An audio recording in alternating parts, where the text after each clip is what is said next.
बिस्मिल्लाहिर्रहमानिर्रहीम। अस्सलाम वालेकुम dear students, welcome to E learn foundation. Students, जैसा कि हमने चैप्टर नंबर 4 स्टार्ट किया हुआ है और उसके अंदर हमने लास्ट वीडियोस के अंदर 10 शॉर्ट क्वेश्चन डिस्कस कर लिए थे। आज हम स्टार्ट करते हैं क्वेश्चन नंबर 11 से। क्वेश्चन है, draw the structures of oxy acids of nitrogen. Draw the structures of oxy acids of nitrogen. तो नाइट्रोजन के बेसिकली दो ऑक्सी एसिड हैं जो कि आप टेक्स्ट बुक पे मेंशन है। Number one is nitrous acid, उसका केमिकल फार्मूला HNO2 है और ये उसका स्ट्रक्चर है HNO2।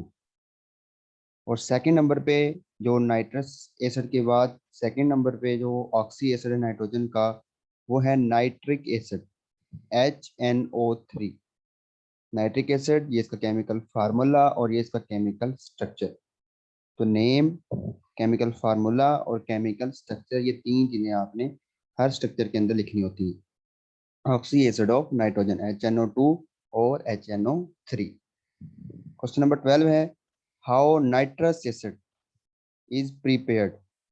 Very important question. Nitrous acid कैसे प्रिपेयर किया जाता है? तो simply die nitrogen try oxide N2O3, इसको वाटर के अंदर डिसॉल्व किया जाता है। डाई नाइट्रोजन ट्राई ऑक्साइड का वाटर के साथ रिएक्शन करवाया जाता है और इस दौरान हमें जो कंपाउंड मिलता है वो हमारे पास ऑक्सी एसिड बनता है, इसका नाइट्रोजन का, जिसका नाम है नाइट्रस एसिड HNO2। N2O3 का रिएक्शन वाटर से करवाया और हमें मिला HNO2। क्वेश्चन नंबर 13 है, what are the properties of nitric acid. Nitric acid की प्रॉपर्टी क्या है? फर्स्ट प्रॉपर्टी है कि नाइट्रिक एसिड कलरलेस होता है और वोलेटाइल होता है, यानी रूम टेम्परेचर पे एवेपोरेट हो जाता है। विच फ्यूम स्ट्रॉन्गली इन एयर, वही बात आपको बता दें, रूम टेम्परेचर पे ये एवेपोरेट हो जाता है। सेकंड है, इट हैज़ पंजेंट स्मेल, इसकी जो स्मेल है पंजेंट है, चुभने वाली स्मेल होती है। थर्ड है, स्पेसिफिक ग्रेविटी जो उसकी होती है वो 1.53, इंपॉर्टेंट एमसीक्यूज भी है। Specific gravity of nitric acid at 15 degree Celsius, 1.53 इसकी स्पेसिफिक ग्रेविटी है और इसका जो बॉइलिंग पॉइंट है वो 86 डिग्री सेल्सियस है। तो ये इसकी 4 फिजिकल प्रॉपर्टीज हैं। अक्सर क्वेश्चन फिजिकल प्रॉपर्टीज की बेस पे आता है कि what are the physical properties of nitric acid. तो ये कलरलेस वोलेटाइल लिक्विड है, पंजेंट स्मेल है, स्पेसिफिक ग्रेविटी 15 डिग्री पे इसकी 1.53 है और बॉइलिंग पॉइंट इसका 86 डिग्री सेल्सियस है। क्वेश्चन नंबर 14 है, ये भी बहुत इंपॉर्टेंट क्वेश्चन है कि justify that nitrous acid act as oxidising as well as reducing agent. आपको फर्स्ट वीडियो के अंदर बताया था कि आपने सिंपली देखना है कि रिएक्टेंट से प्रोडक्ट में जाते हुए एलिमेंट का ऑक्सीडेशन स्टेट चेंज हो रहा है। अगर ऑक्सीडेशन स्टेट कम हो रहा हो, यानी रिएक्टेंट में +5 है, प्रोडक्ट में +3 हो गया, यानी इसका ऑक्सीडेशन स्टेट कम हो गया। तो ऑक्सीडेशन स्टेट कम हो रहा है तो ऑक्सीडाइजिंग एजेंट है। अगर ऑक्सीडेशन स्टेट बढ़ रहा है, यानी रिएक्टेंट में ऑक्सीडेशन स्टेट +3 और प्रोडक्ट में +5 हो गया, ऑक्सीडेशन स्टेट बढ़ गया। अगर ऑक्सीडेशन स्टेट बढ़ गया है तो समझ लें कि आपके पास एजेंट जो है वो रिड्यूसिंग है। तो हमने यही देखना है, जैसा कि हमारे पास ये क्वेश्चन है, देखें नाइट्रोजन, ठीक है, इसके अंदर मेन एलिमेंट है नाइट्रस एसिड के अंदर। तो नाइट्रोजन का आप ऑक्सीडेशन स्टेट देख लें, ऑक्सीजन एक का -2 होता है तो दो ऑक्सीजन का -4, हाइड्रोजन का +1। -4 और +1 का आंसर -3 आ जाएगा। तो ओवरऑल आंसर 0 बनाने के लिए नाइट्रोजन के ऊपर क्या होना चाहिए? +3, यानी -3 और +3 0 हो जाएगा। तो नाइट्रोजन का ऑक्सीडेशन स्टेट +3 आया। यहाँ इधर आ जाए, ऑक्सीजन का -2 होता है तो ओवरऑल 0 बनाने के लिए नाइट्रोजन को क्या होना चाहिए? +2 होना चाहिए। तो यहाँ रिएक्टेड में +3 है और प्रोडक्ट में +2 है, तो ऑक्सीडेशन स्टेट रिएक्टेंट से प्रोडक्ट में आते हुए कम हुआ तो ऑक्सीडाइजिंग एजेंट। आप सेकंड एग्जांपल में भी देख सकते हैं, यहाँ नाइट्रोजन का ऑक्सीडेशन स्टेट +3 है और यहाँ देखेंगे तो नाइट्रोजन का ऑक्सीडेशन स्टेट +2 होगा, तो ऑक्सीडाइजिंग एजेंट होगा कब? जब आपके पास रिएक्टेंट से प्रोडक्ट में आते हुए एलिमेंट का ऑक्सीडेशन स्टेट या ऑक्सीडेशन नंबर कम हो। उसके बाद हमने प्रूव करना है कि ये रिड्यूसिंग एजेंट भी है। ये रिएक्शन लिखेंगे हम, नाइट्रस एसिड का ब्रोमीन से वाटर की मौजूदगी में, तो ये बनेगा नाइट्रिक एसिड। ये क्वेश्चन आपका नाइट्रिक एसिड की प्रिपरेशन के तौर पर पूछा जा सकता है कि how nitric acid can be prepared. तो नाइट्रस एसिड का ब्रोमीन से reaction in the presence of water, तो ये नाइट्रिक एसिड बन जाता है।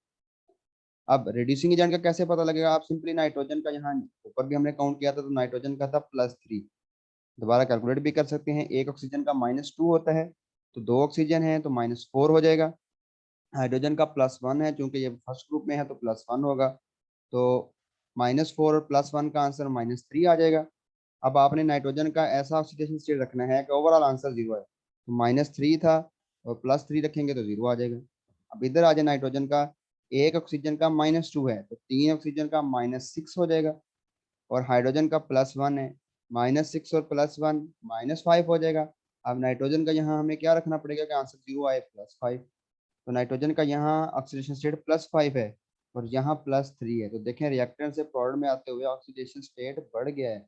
अगर ऑक्सीडेशन स्टेट रिएक्टेंट से प्रोडक्ट में आते हुए बढ़ जाए तो एजेंट हमारे पास रिड्यूसिंग एजेंट होता है। तो ये हमने इक्वेशन लिखनी होती हैं, ऑक्सीडाइजिंग एजेंट और रिड्यूसिंग एजेंट। लास्ट क्वेश्चन है, बहुत ही इंपॉर्टेंट क्वेश्चन, एक्वा रिजिया क्या चीज़ है, इसकी कंपोजिशन कैसे होती है, हाउ इट डिजोल्व मेटल, ये डिफरेंट टाइप से ये क्वेश्चन पूछा जा सकता है। एक्वा रिजिया क्या है, when one volume of HNO3 concentrated HNO3 is mixed with 3 volumes of concentrated HCl। ये कंडीशन लाजमी याद रखनी है कि नाइट्रिक एसिड भी कंसनट्रेटेड होना चाहिए और HCl भी कंसनट्रेटेड होना चाहिए, तो जो सोल्यूशन बनता है उसको हम एक्वारिजिया कहते हैं। किस पर्पज के लिए यूज किया जाता है ये, it is employed to dissolve gold and platinum, gold और प्लाटिनम को डिसॉल्व करने के लिए यूज किया जाता है सोल्यूशन। अब ये इसमें इक्वेशन है, ये देखें, 1 वॉल्यूम ऑफ नाइट्रिक एसिड, कौन सा, concentrated nitric acid, and 3 volume of hydrochloric acid, और वो भी कौन से, कंसनट्रेटेड। तो ये हमारे पास NaCl, Cl2 और वाटर की फॉर्मेशन होती है। ये NaCl जो है ब्रेक डाउन होके हमें नाइट्रोजन ऑक्साइड और क्लोरीन, अब ये जो क्लोरीन है, ये जो गोल्ड और प्लाटिनम है, इसके साथ डिसॉल्व होके ये आगे साल्ट बना देती है। ठीक है, तो ये सिंपली हमारे साथ सबसे पहले डेफिनेशन आ गई, यूज किस पर्पज के लिए किया जाता है, उसके बाद इसका इक्वेशन आ गई और किस तरह ये डिजोल्व करता है। तो ये पहले आप इक्वेशन लिखेंगे NaCl वाली, NaCl ब्रेक डाउन होके NO और क्लोरीन, ये क्लोरीन गोल्ड को, ये Au गोल्ड को डिजोल्व करके ये साल्ट बना देगी।